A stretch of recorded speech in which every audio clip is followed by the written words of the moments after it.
बिहार के राजनीति में मचे उथल पुथल के बीच में जनता दल यूनाइटेड के वरिष्ठ नेता अशोक चौधरी, जो नीतीश कुमार के बहुत करीबी हैं, उनके द्वारा जो बयान दिए गए हैं वो बहुत सारी बातों को स्पष्ट कर रहे हैं। जैसा कि आप सभी जानते हैं कि राज्यसभा के सदस्यता को लेकर के, उम्मीदवारी को लेकर के बिहार में हड़बड़ी मचा हुआ है।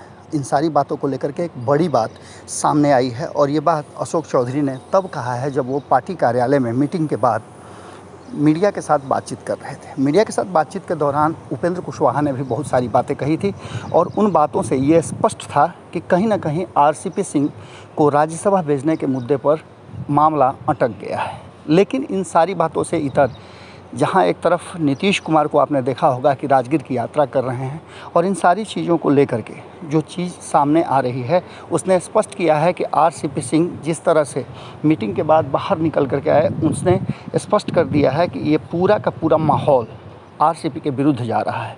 इस पूरे मामले में एक बात तय नज़र आ रही है कि जिस तरह से आरसीपी सिंह को लेकर के जदयू के तरफ से कोई बोलने के लिए तैयार नहीं है, जबकि बिहार में आरसीपी सिंह को भेजा जाएगा या नहीं भेजा जाएगा राज्यसभा, इसको लेकर के ज़बरदस्त चर्चा छिड़ी हुई है।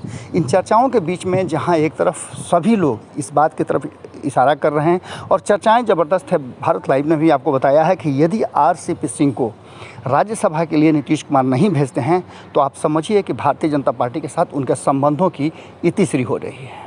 सीधा सा बात है कि अशोक चौधरी से भी जब पूछा गया, और आपको पता है कि जब आरसीपी सिंह को राज्यसभा भेजने को लेकर के जब फैसले हो रहे थे, जब चर्चाएं हो रही थी, तो ये वरिष्ठ नेता वहां मौजूद थे। लगातार बैठकों का दौर चला जिसकी चर्चा चिराग पासवान ने भी की और इसी बात की चर्चा तेजस्वी यादव ने भी की कि ये उनका अंदरूनी मामला है। लेकिन जो बदली हुई परिस्थिति है, उस परिस्थिति में कहीं ना कहीं A to Z की पार्टी कहने वाले आरजेडी पर भी तंज कसते हुए अशोक चौधरी ने कहा है कि A to Z की पार्टी बताते हुए MY से बाहर नहीं निकल पा रहे हैं, परिवार से बाहर नहीं निकल पा रहे हैं। लेकिन इसके साथ ही उन्होंने आरसीपी सिंह को लेकर के, उनके उम्मीदवारी को लेकर के जो बातें कही है वो सुनिए और तब फैसला कीजिए कि आखिर जदयू करना क्या चाहती है। क्या ये दबाव की राजनीति है या फिर आरसीपी का पत्ता जदयू से साफ हो गया है। ये पूरी बातचीत जब सुनेंगे आप तो आपको बहुत सारी चीज़ें खुल करके सामने नज़र आएगी। जुड़े रहिए और सुनिए क्या कहा है अशोक चौधरी ने। ये तो सवाल आप लोगों को आरजेडी से करना चाहिए ना कि A to Z की पार्टी का क्लेम करते हैं और जब कुछ देना होता है तो फिर MY पर ही अटक जाते हैं।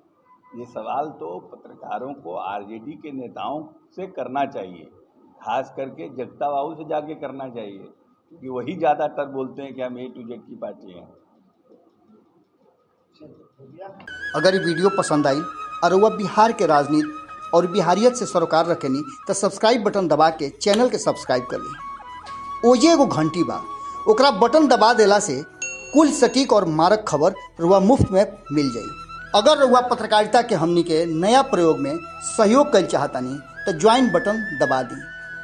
पेटीएम नंबर नोट कर ली 9386816700। धन्यवाद।